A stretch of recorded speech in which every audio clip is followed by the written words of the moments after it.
नमस्कार साथियों, CGPSC CG Vyapam sprint के ऑनलाइन प्लेटफॉर्म में आप सबका स्वागत है। आज की वीडियो में हम चर्चा करेंगे छात्रावास प्रबंधन टॉपिक पर। तो शुरुआत करते हैं। सबसे पहले हम चर्चा करेंगे छात्रावास के सामान्य अर्थ पर। तो पहला टॉपिक क्या होगा? छात्रावास का सामान्य अर्थ। छात्रावास का अर्थ निवास की एक इकाई है। क्या है? छात्रावास का अर्थ निवास की एक इकाई है जो पढ़ाई के साथ साथ घरेलू वातावरण प्रदान करता है। तो इसका अर्थ क्या होगा? छात्रावास छात्रावास का अर्थ अर्थ निवास की एक इकाई है। निवास की एक इकाई है।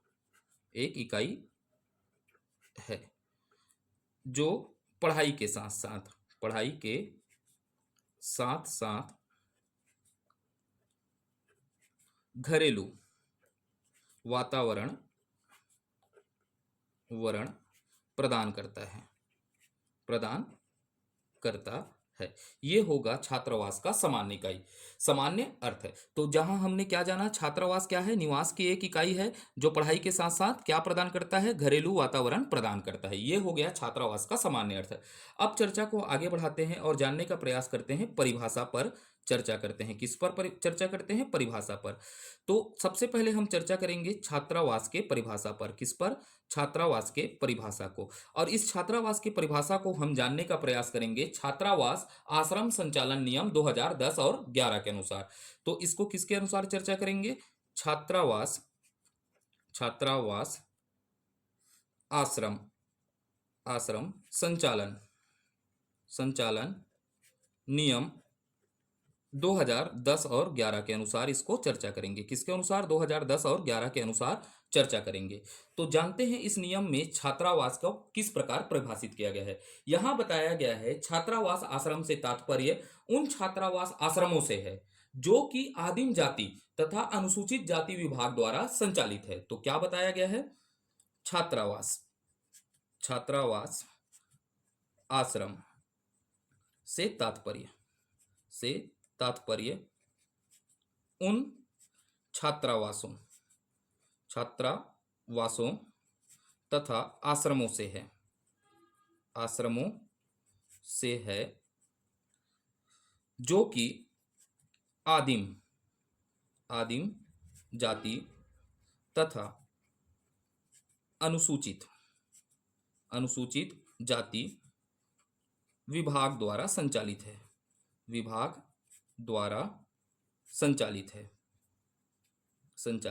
है।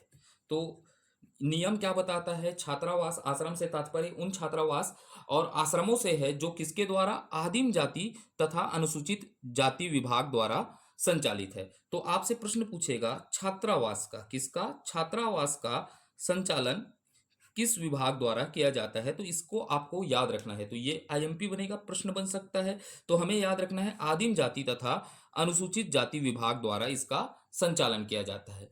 तो चलते हैं अगले टॉपिक की ओर, लेकिन इसको आपको भूलना नहीं है। तो अब चर्चा करते हैं छात्र।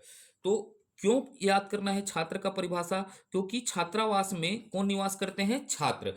तो छात्रावास संचालन नियम 2010 और 11 में छात्र को किस तरह परिभाषित किया गया है, इस पर चर्चा करते हैं। तो यहां बताया गया है छात्र से तात्पर्य उन बच्चों से है जो किसी शासकीय अथवा मान्यता प्राप्त अशासकीय शैक्षणिक संस्थाओं में अध्ययन कर रहे हों तो विभाग द्वारा संचालित छात्रावास या आश्रम में उन्हें निवास की अनुमति प्राप्त होगी। तो इस नियम में क्या बताया गया है? छात्र से तात्पर्य उन बच्चों से है बच्चों से है जो कि किसी शासकीय अथवा मान्यता प्राप्त अशासकीय शैक्षणिक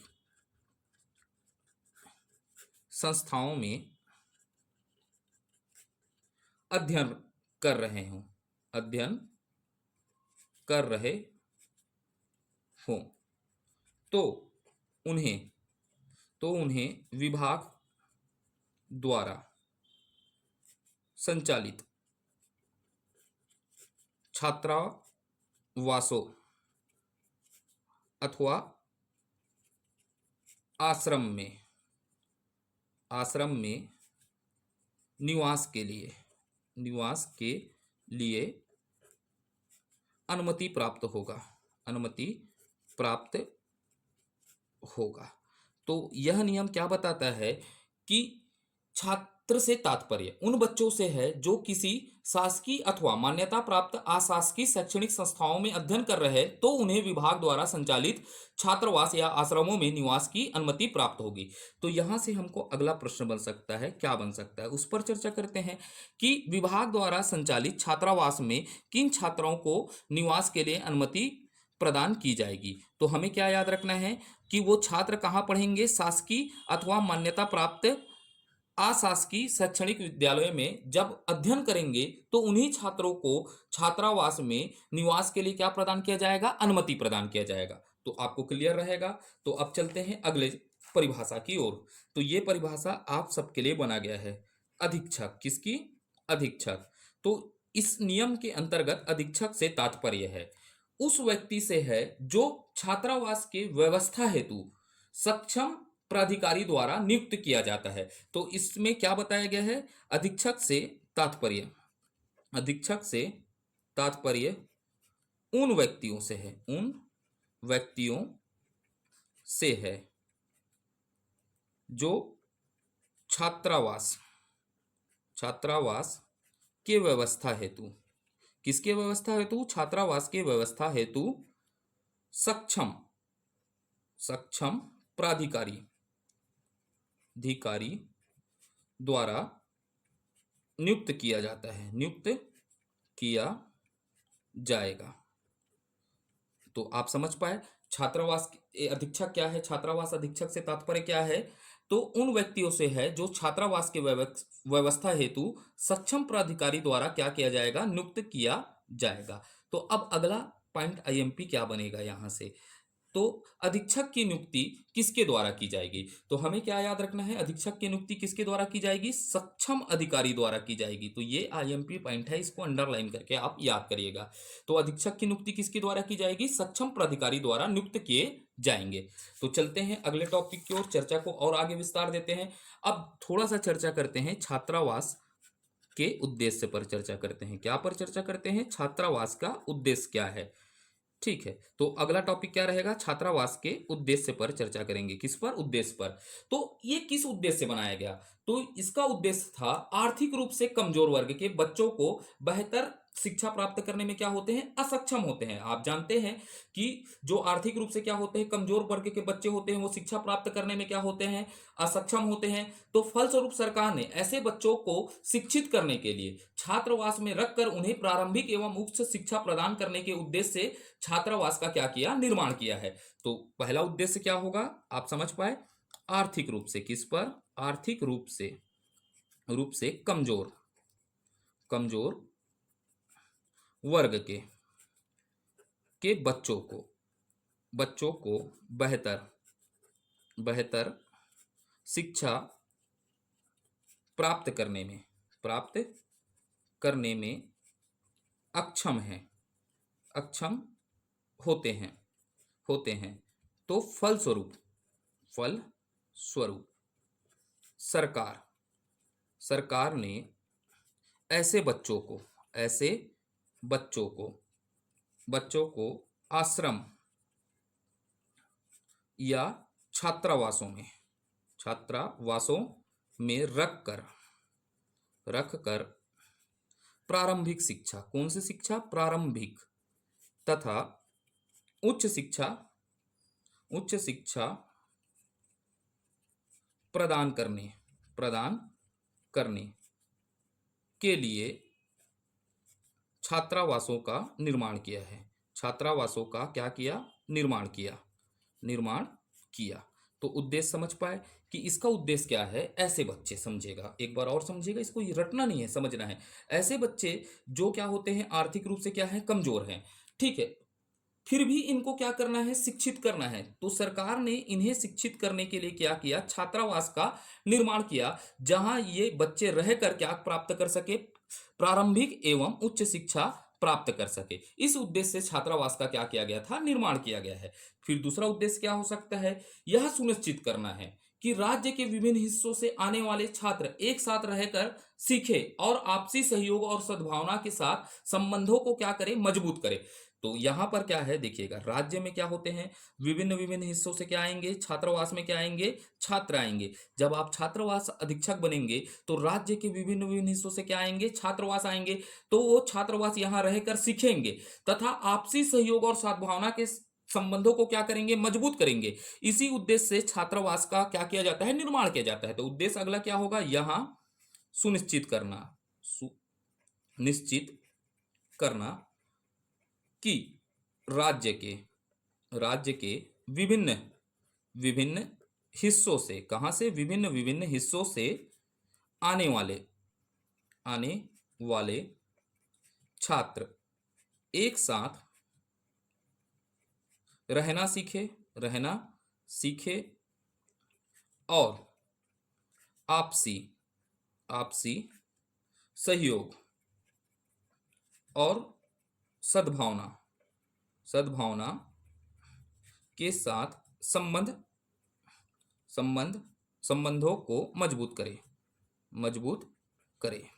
तो ये सब उद्देश्य हैं छात्रावास निर्माण के। तो समझ पाए, ये दो उद्देश्यों के बाद कुछ भी उद्देश्य बनेगा तो आप इस तरह के चीजों को समझने से आप क्या कर सकते हैं, छात्रावास के उद्देश्य को आसानी से समझ सकते हैं। तो चर्चा में इतना ही रखते हैं छात्रावास के उद्देश्य को। तो चलते हैं अगले टॉपिक पर, छात्रावास के महत्व पर चर्चा करते हैं। किस पर, छत्तीसगढ़ की भौगोलिक संरचना में चर्चा को आगे विस्तार देते हैं। चर्चा करते हैं छत्तीसगढ़ की भौगोलिक संरचना में,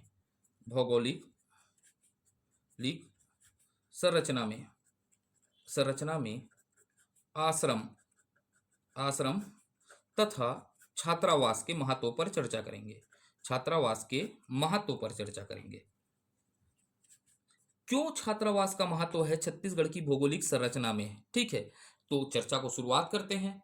तो सबसे पहले हम जानते हैं शिक्षा का लोकव्यापीकरण करना। कैसा, शिक्षा का लोकव्यापीकरण कर प्रदेश, देश, विश्व स्तर में पहुंचाना सरकार का क्या है, प्रमुख एजेंडा है। इसलिए छात्रावास का क्या है, महत्व है। यहाँ छात्र आकर पढ़ेंगे तो शिक्षा का क्या होगा, स्तर वृद्धि होगा, शिक्षा देश, प्रदेश, विश्व स्तर तक पहुंच पाएगा। इसलिए छात्रावास का क्या किया जाता है, निर्माण किया जा रहा है, ठीक है। तो महत्व क्यों है, शिक्षा का लोकव्यापीकरण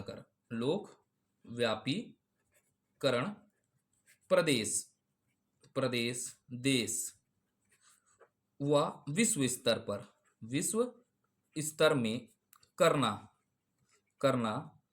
सरकार का प्रमुख एजेंडा है। तो इसे प्राप्त करने के लिए क्या है, छात्रावास का महत्व है। क्या है, छात्रावास का महत्व है। इसे प्राप्त करने के लिए क्या है, छात्रावास का महत्व है।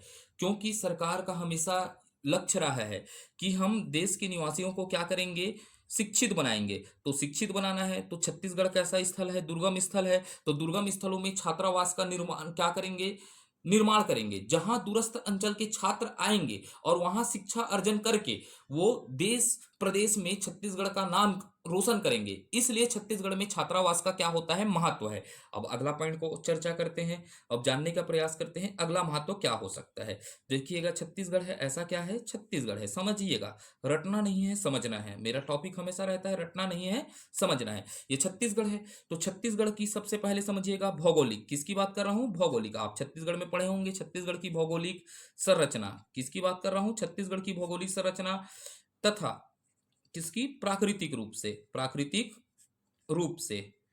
से क्या है, विविधता लिए हुआ है। तो छत्तीसगढ़ की भौगोलिक संरचना एवं तथा प्राकृतिक रूप से क्या पाई जाती है, यहाँ विविधता है। अब कैसी विविधता है समझेगा, छत्तीसगढ़ में कई क्षेत्र में क्या है बताइएगा, कई क्षेत्र में नदी है, पहाड़ है, उसके साथ क्या है बताइएगा, पर्वत है, ठीक है, पर्वत है। और कई क्षेत्र क्या है, वन आच्छादित है। कैसा है, वन आच्छादित है।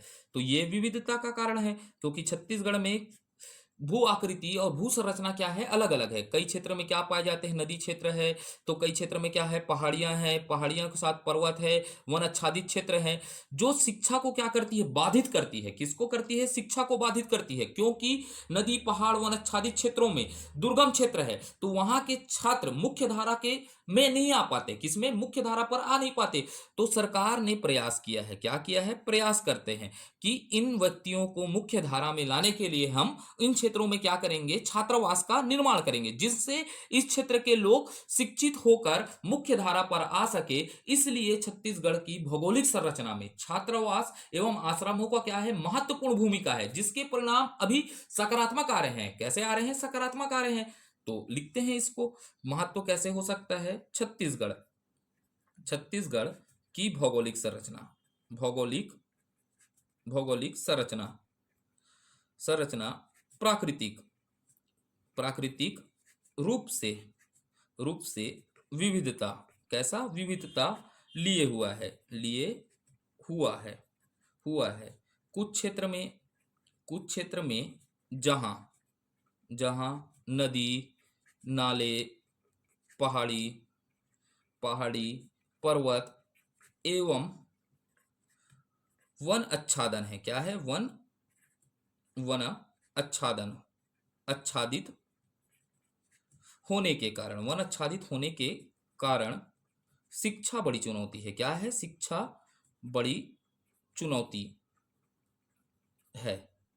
ऐसी स्थिति में, ऐसी स्थिति में आश्रम, आश्रम एवं छात्रावास, छात्रावास की की भूमिका बड़ी महत्वपूर्ण है, बड़ी महत्वपूर्ण है, पूर्ण है। और इसके परिणाम सकारात्मक आ रहे हैं, लिख सकते हैं। इसके क्या लिख सकते हैं, इसके परिणाम, परिणाम सकारात्मक भी, सकारात्मक है, इसके परिणाम भी क्या है, सकारात्मक है।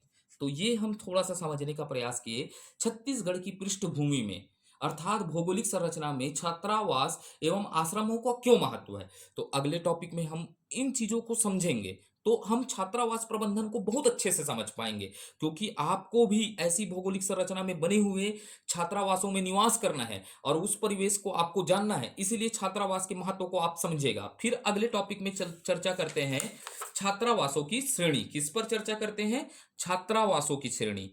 तो अगला टॉपिक होगा छात्रावासों की श्रेणी। किसकी श्रेणी पर चर्चा करते हैं, छात्रावास की श्रेणियों पर चर्चा करते हैं। ठीक है, अब ये छात्रावास की श्रेणियों को हम जानेंगे किसके आधार पर, छात्रावास आश्रम संचालन नियम 2010 और 11 के अनुसार। तो ये इसका वर्णन कहाँ किया गया है करके हम जानते हैं, छात्रावास, छात्रावास संचालन, संचालन नियम 2010 और 11 में। ठीक है, तो यहां पर बताया गया है छात्रावास की श्रेणियां। ठीक है, तो अब चर्चा करते हैं छात्रावास की श्रेणियां। यहां 4 श्रेणियां बताई गई है। तो पहला क्या बताया गया है, आ श्रेणी। तो आ श्रेणी के अंतर्गत क्या आता है, अनुसूचित। आप जानिएगा आ श्रेणी में क्या है, अनुसूचित जनजाति, अनुसूचित जनजाति के लिए छात्रावास, छात्रावास ऑब्लिक आश्रम। ठीक है, तो आ श्रेणी के अंतर्गत क्या है बताइएगा, अनुसूचित जाति के छात्रावास एवं आश्रम, पहला श्रेणी हो गया आ। उसके बाद क्या बताया गया है, बा में क्या बताया गया है, अनुसूचित, अनुसूचित जाति के लिए छात्रावास ऑब्लिक आश्रम। ठीक है, उसके बाद सा में, किसमें, सा में अन्य पिछड़ा वर्ग, अन्य पिछड़ा वर्ग के छात्रावास, क्या बोल रहा हूं, अन्य पिछड़ा वर्ग के छात्रावास ऑब्लिक आश्रम। तो ये हो गए शुरुआत के 3। और एक चौथा, इसको चौथा को मैं यहां लिख देता हूं, क्योंकि इसको मैं अपने तरीके से समझाऊंगा करके। ठीक है, तो यहां पर चौथा क्या होगा करके, चौथे के तो आगे लिखेंगे हम। तो यहां पर चौथा क्या है, दा है, क्या है, दा। दा में वे सभी, क्या लिख रहा हूं, वे सभी यहां पर लिख रहा हूं, फिर मैं आगे इसको समझाऊंगा। तो 4 बोला हूं, चौथा क्या है करके आपके दिमाग में मत चलते रहे, वे सभी छात्रावास जो कि आ, बा, सा के अंतर्गत नहीं आते। क्या नहीं आते? आ बा सा के अंतर्गत नहीं आते हैं। तो दाग ए के अंतर्गत क्या आएगा? वे छात्रावास जो कि आ बा सा के अंतर्गत नहीं आते। लेकिन अभी आप तीनों को याद रखिएगा, शुरुआत के तीन को याद रखिएगा, इसको मेरे तरीके से समझने का प्रयास करिए। तो ये शुरुआत में क्या कर रहा हूं मैं? तीन को लिया हूं। किसको लिया हूं? तीन को लिया हूं। अब क्यों लिया हूं समझूंगा। पहले क्या है? आ के अंतर्गत क्या आता है? अनुसूचित जनजाति के छात्रावास आता है, ठीक है, छात्रावास और आश्रम आता है। उसके बाद क्या आता है? बा में क्या है? अनुसूचित जाति के लिए छात्रावास है, आश्रम का प्रावधान है। और सा के अंतर्गत क्या है? अन्य पिछड़ा वर्ग के लिए छात्रावास आश्रम है। अब समझ गए? तो ये हो गया हमारे पास कितने श्रेणियां? तीन श्रेणियां। पहला कौन सा हो गया बोलिएगा? आ, फिर क्या हो गया? बा, और क्या हो गया? सा हो गया। अब भाई ये छात्रावास है, तो छात्रावास में क्या होंगे? छात्र क्या लेंगे? प्रवेश लेंगे। थोड़ा स्टोरी को नरेट किया गया। छात्रावास में क्या लेंगे? छात्रों के प्रवेश होगा। तो यहां पर छात्रों का प्रवेश होगा, तो छात्रों के प्रवेश के लिए क्या होगा? सीट होगा। तो यहां से समझते हैं आबासा में, किसमें? आबासा में छात्रों के, छात्रों, छात्रावासों में, छात्रावासों में प्रवेश हेतु, प्रवेश हेतु सीटों में, किसमें? सीटों में बोल रहा हूं। जो ये छात्रावास में जो भी सीट है, मान लीजिएगा कितना सीट है? 100 सीट है मान के चलते हैं, माना हूं ना, इसको कल्पना कीजिएगा। मैं आबासा में छात्रों के प्रवेश हेतु सीटों में, तो ये 100 सीट है, तो 100 सीट मान के चल रहा हूं ना, ऐसा नहीं रहता है, ठीक है, मान के चला। तो 100 सीटों में 90%, किसके?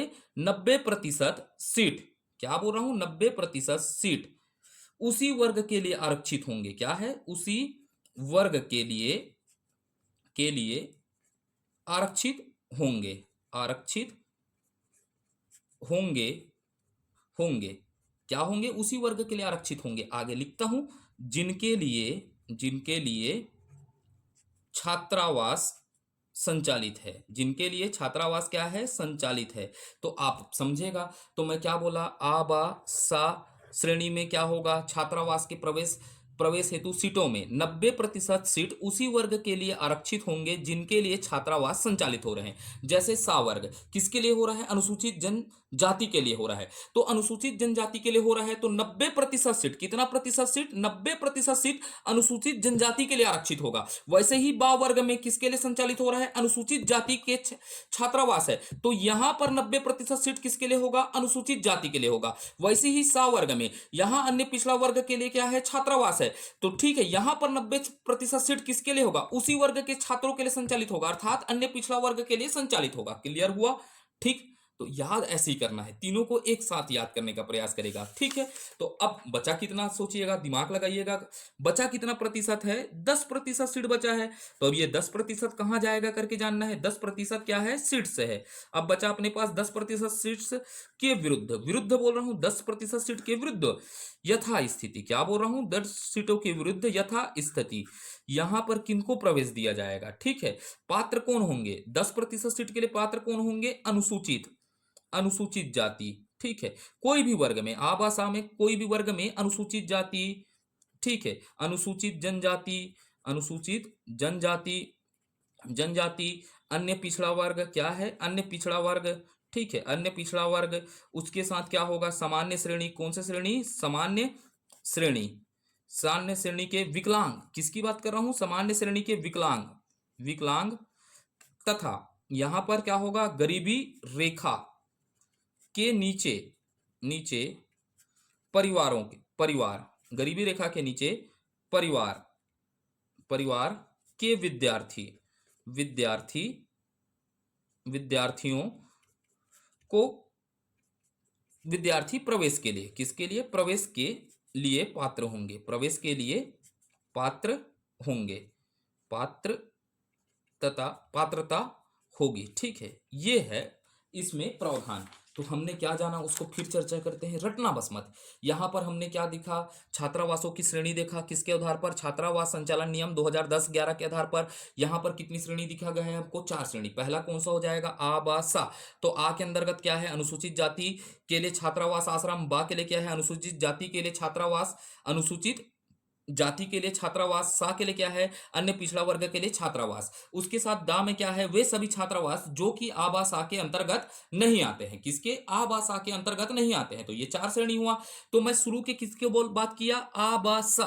तो मैंने शुरू को क्या लिया? आबा सा। रटिएगा मत, समझेगा। आबा सा में छात्रों के प्रवेश में, छात्रावास में प्रवेश हेतु सीटों में 90% उसी वर्ग के लिए आरक्षित होंगे जिन वर्ग के छात्रों के लिए संचालित हो रहा है। तो जैसे आ में किसके लिए संचालित होता है? अनुसूचित जाति के लिए। तो 90% सीट किसके लिए होगा? अनुसूचित जाति के लिए। बा में क्या हो जाएगा? अनुसूचित जनजाति है, तो 90% किसके लिए सीट होगा? अनुसूचित जाति के लिए होगा। किसके लिए होगा? अनुसूचित जाति के लिए। वैसे ही सा में याद रखना है, तो सा किसके लिए है? पिछड़ा वर्ग के लिए। तो 90% सीट किसके लिए होगा? पिछड़ा वर्ग के लिए होगा। अब इनमें बच गया कितना सीट? 10% सीट। तो 10% सीट क्या होगा? यथा स्थिति अनुसूचित जाति, अनुसूचित जनजाति, अन्य पिछड़ा वर्ग, सामान्य श्रेणी, गरीबी रेखा के नीचे यापन करने वाले परिवार के विद्यार्थियों के लिए क्या होंगे? पात्र होंगे, प्रवेश के लिए पात्र होंगे। ये था हमारा पहला।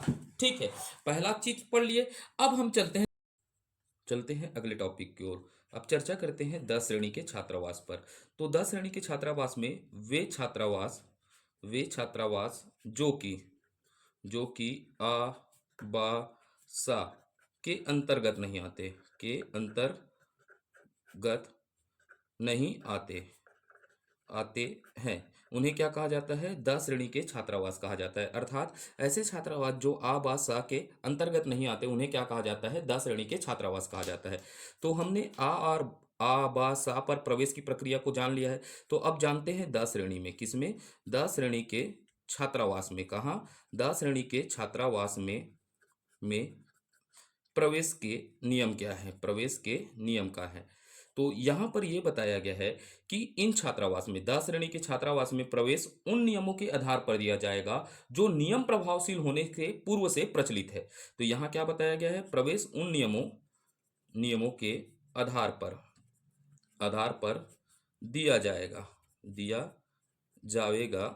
जाएगा जो नियम प्रभावशील होने के पूर्व से प्रचलित है। तो अब समझते हैं कि यहाँ पर क्या बोला गया है? 10 श्रेणी के छात्रावास में प्रवेश उन नियमों के आधार पर दिया जाएगा जो नियम प्रभावशील होने के पूर्व से है। तो कौन सा नियम था जिसके पूर्व के नियम क्या होंगे? लागू होंगे। तो यहाँ पर बताया गया है छात्रावास आश्रम संचालन। इसको लिखना नहीं है ना आपको, छात्रावास आश्रम संचालन नियम 2010 और 11 के नियम के पूर्व के नियम। तो यहां पर क्या बोला है? उन नियमों के आधार पर होगा जो नियम प्रभावशील होने के पूर्व से प्रचलित है। अर्थात छात्रावास संचालन नियम 2010 और 11 के पूर्व के नियम के अनुसार कहां 10 श्रेणी के छात्रावास में क्या दिया जाएगा? प्रवेश दिया जाएगा। तो ये लाइन यही बताता है। ठीक है, और यहां पर और बात कही गई है, लेकिन क्या बताया गया है? लेकिन संचालक ऑब्लिक आयुक्त आदिम जाति कल्याण इसमें आवश्यकता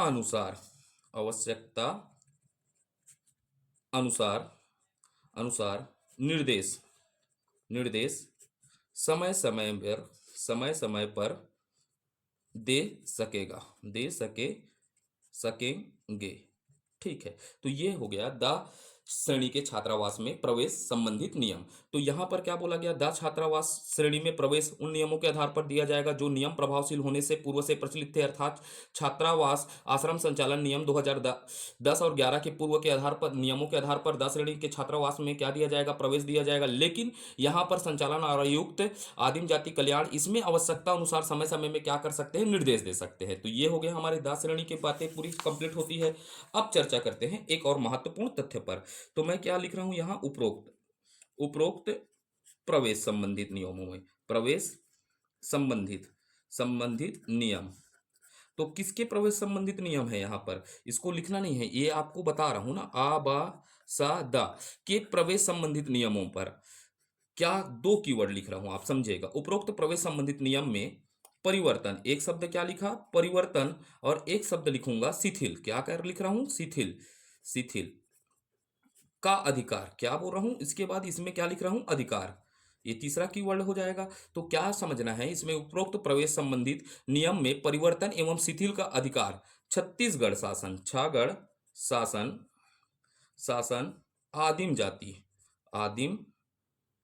जाति तथा अनुसूचित जाति, अनुसूचित जाति विकास विभाग का होगा, विकास विभाग का होगा।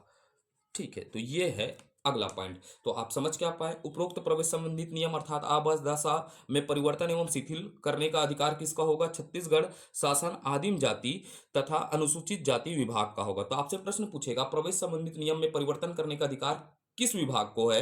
तो आदिम जाति तथा अनुसूचित विकास विभाग का होगा। तो ये हो गया हमारा, श्रेणियां देख लिए, छात्रावास की श्रेणियां पर चर्चा कर लिए। अब अगले टॉपिक में जाते हैं, आश्रम में। किसमें? आश्रम या छात्रावास में। किसमें? छात्रावास में। तो अगला टॉपिक हम लेंगे आश्रम या छात्रावास में अधीक्षक की। किसकी?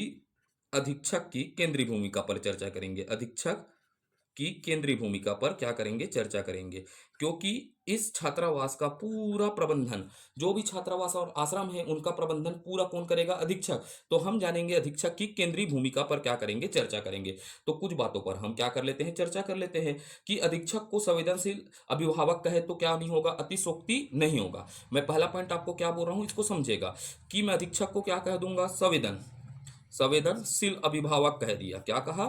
संवेदनशील अभिभावक कहेंगे तो क्या नहीं होगा? अतिशोक्ति नहीं होगा। क्या नहीं होगा? अतिशोक्ति नहीं होगा। क्योंकि समझेगा, क्योंकि क्या होते हैं, जैसे आपके पालक होंगे या अभिभावक हैं। क्या है? अभिभावक हैं। ये जो पालक और अभिभावक हैं, कितने बच्चों का क्या करते हैं? देख रेख करते हैं। 2 से 3 बच्चों का देख रेख करते हैं। लेकिन जब आप क्या बन जाएंगे? अधीक्षक बन जाएंगे। क्या बन जाएंगे? अधीक्षक बन जाएंगे। तो आपकी जिम्मेदारी में क्या होगी? सैकड़ों बच्चों की जिम्मेदारी होगी। क्या होगी? सैकड़ों बच्चों की देखभाल की क्या होगी? जिम्मेदारी होगी। तो मान लीजिएगा अधीक्षक का पद क्या है? एक महत्वपूर्ण पद है। अर्थात आज के परिणाम मूलक समाज के बीच अधीक्षक की आवश्यकता और भूमिका माता पिता से क्या है? ऊपर है। किससे है? माता पिता से ऊपर है। अर्थात क्या बोला मैं? आज के परिणाम मूलक समाज के बीच अधीक्षक और अधीक्षकाओं की आवश्यकता माता पिता और अभिभावक से क्या है? ऊपर है। क्योंकि भाई माता पिता तो कितने बच्चों का देख रेख करेंगे? 2 से 3। अब अधीक्षक बनेंगे तो आपके पास बच्चे कितने होंगे? 100 से अधिक होंगे। 100 होंगे, 50 होंगे। तो आप क्या है बताइएगा? एक अभिभावक से बढ़कर है। तो यहां पर क्या है? समाज में अधीक्षक की भूमिका क्या है? माता पिता से बढ़कर है। तो समझेगा इसके दायित्व भी क्या होंगे? बहुत कठिन होंगे। तो हम चर्चा करते हैं अधीक्षक के दायित्व। सीधा टॉपिक में पहुंचते हैं। अगला टॉपिक यहां पर हमको अध्ययन करना है, अधीक्षक का दायित्व पर चर्चा करना है। ये सबसे महत्वपूर्ण है क्योंकि अधीक्षक ही पूरा प्रबंधन करेगा छात्रावास का। तो सबसे पहले अधीक्षक के दायित्व देखते हैं। तो सबसे पहले कौन से दायित्व पर चर्चा करेंगे? प्रशासनिक दायित्व। मेरा हमेशा स्टाइल है रटना नहीं है, समझना है। अब यहां से आपको समझने का प्रयास करना है। तो हम चर्चा करेंगे प्रशासनिक दायित्व पर। अधीक्षक के क्या करेंगे? प्रशासनिक दायित्व को। तो आप समझिएगा, आप ये व्यक्ति हैं, एक व्यक्ति हैं। ठीक है, आप सब क्या है? व्यक्ति हैं। अभी किसकी तैयारी कर रहे हैं? छात्रावास अधीक्षक की तैयारी कर रहे हैं। किसका? छात्रावास अधीक्षक। अधीक्षक की क्या कर रहे हैं आप? तैयारी कर रहे हैं।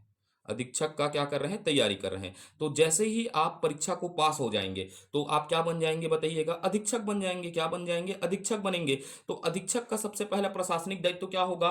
प्रत्येक अध्यक्ष अधीक्षक को आश्रम तथा छात्रावास के संचालन का नियम का क्या होना चाहिए? ज्ञान होना चाहिए। जैसे ही आप बनेंगे तो आपको क्या होना चाहिए बताइएगा? आश्रम एवं छात्रावास के संचालन के नियम का क्या होना चाहिए? ज्ञान होना चाहिए। तो पहला प्रशासनिक दायित्व क्या होगा आपका?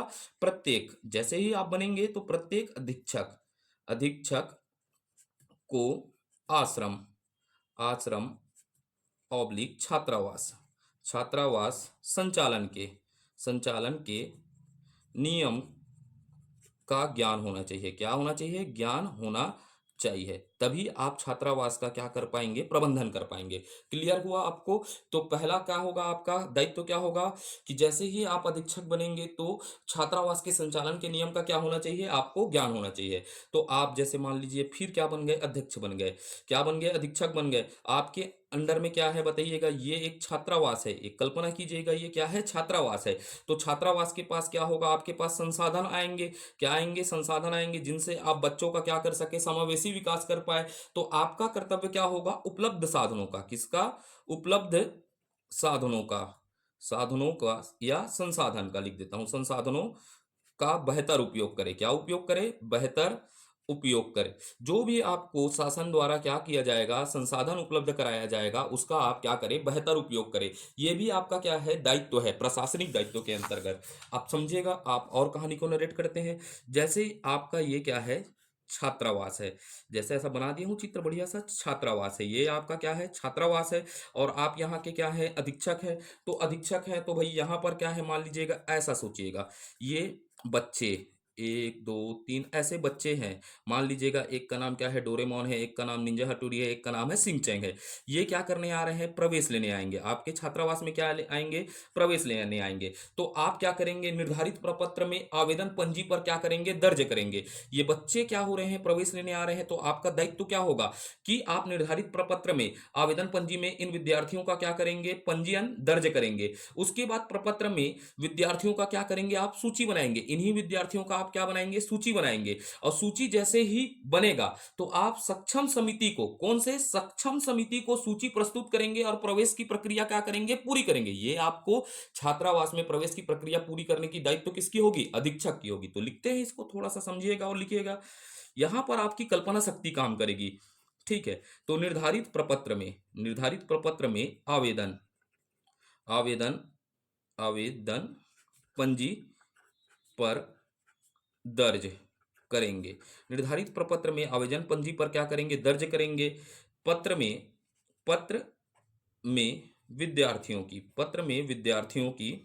विद्यार्थियों की सूची तैयार करेंगे। सूची तैयार करना भी आपका क्या है, दायित्व है, दायित्व करेंगे। फिर आप क्या करेंगे, इसे सक्षम समिति आगे हम समितियां पढ़ेंगे। सक्षम समिति को सूची प्रस्तुत करेंगे। क्या करेंगे, सक्षम समिति को सूची प्रस्तुत करके करके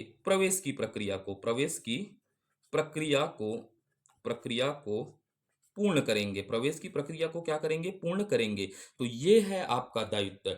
छात्रावास अधीक्षक बनेंगे तो इस प्रकार का आपका क्या होगा, दायित्व होगा।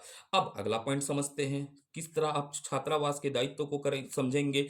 तो आप छात्रावास के कर्तव्य को क्या समझेंगे, दायित्व को समझेंगे, तभी आप क्या कर पाएंगे, छात्रावास का प्रबंधन कर पाएंगे। तो मान लीजिएगा ये आपका क्या है, छात्रावास है। कल्पना कीजिएगा ये आपका क्या है, छात्रावास है। और छात्रावास में जैसे बच्चे रख रहे हैं, ये सब क्या है, आपके बच्चे हैं। ठीक है, ये छात्रावास में आपके क्या होंगे, बच्चे होंगे। तो बच्चों की आपकी रखने की क्षमता क्या है, मान लीजिएगा 100 बच्चों की रखने की क्या है, क्षमता है। क्षमता कितनी है आपके पास, 100 सीटर की है। आपके पास कितने आ गए बताइएगा, 150 क्या आ गए, वैध छात्रावास हो गए। अधिक नियम में आपके पास तो क्षमता कितनी है, 100 है, लेकिन आपके पास क्या आ गए, विद्यार्थी कितने आ गए, 150 आ गए। तो ये सब क्या हो गए बताइएगा, 50 क्या हो गया, अतिरिक्त हो गया। क्या हो गया, 50 अतिरिक्त हो गया। तो आप इन 50 अतिरिक्त छात्रों का आपके पास पहला क्या आसान रहेगा, स्थानांतरण करेंगे। आप क्या करेंगे, आपके पास 50 अतिरिक्त सीट नहीं है तो स्थानांतरण करेंगे, या क्या करेंगे, आप अतिरिक्त सीट को क्या करेंगे, उपलब्ध कराएंगे। क्या, अतिरिक्त सीट की क्या करेंगे, व्यवस्था करेंगे। अर्थात एक निर्धारित समय में अतिरिक्त सीट की आपको व्यवस्था करने की क्या होगी, जिम्मेदारी होगी। तो यहां पर बात क्या है, आप समझ पाए तो क्षमता से क्या लिखते हैं, क्षमता से अधिक, क्या बोल रहा हूं, क्षमता से अधिक विद्यार्थी विद्यार्थी प्राप्त होने पर स्थानांतरण स्थानांतरण व अतिरिक्त अतिरिक्त सीट की व्यवस्था, स्थानांतरण या अतिरिक्त सीट की व्यवस्था का समय पर निराकरण करना भी आपका क्या होगा, कर्तव्य होगा। किसका, छात्रावास अधीक्षक का। तो क्यों, आप मान के चलिएगा हमारा ये क्या होगा, कर्तव्य होगा। ऐसे ही सोचेंगे तो आप इन प्रश्नों को अच्छे से बना पाएंगे। फिर अगला पॉइंट पर चर्चा करते हैं, कर्तव्य। थोड़े थोड़े कर्तव्य पढ़ेंगे जिनसे आपसे प्रश्न बन सके। ठीक है। तो यहाँ पर क्या है, मान लीजिएगा आपके छात्रावास में, कहानी को समझिएगा। आपके छात्रावास में क्या है, छात्र लोग आए हैं, ये छात्र है। तो छात्रों को एक अधिकार प्राप्त होता है। क्या प्राप्त होता है, छात्रावृत्ति का क्या है, अधिकार प्राप्त है। तो आपका कर्तव्य क्या होगा, यहां पर दायित्व क्या होगा कि विद्यार्थियों के छात्रावृत्ति को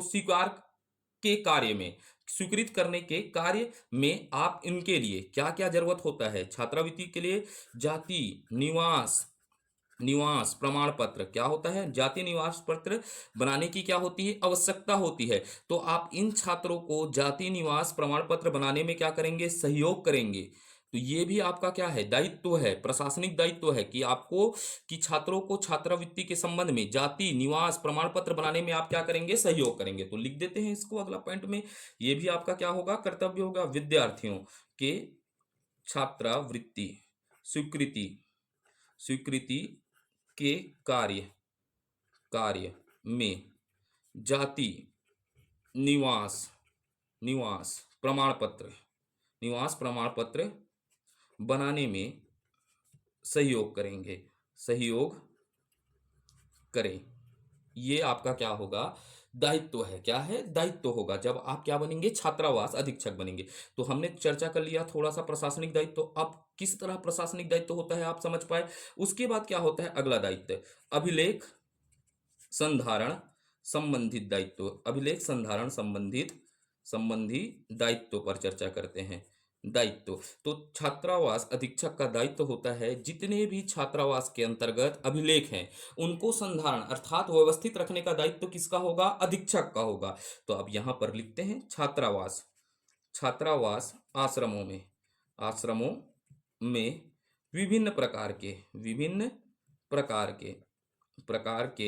अभिलेख अभिलेख होते हैं होते हैं। तो उन अभिलेखों का तो उन अभिलेखों का उन अभिलेखों का संधारण संधारण अधीक्षकों का प्रमुख दायित्व है। क्या है, प्रमुख दायित्व है। तो ये हो गया हमारा, दो दायित्व देख लिए।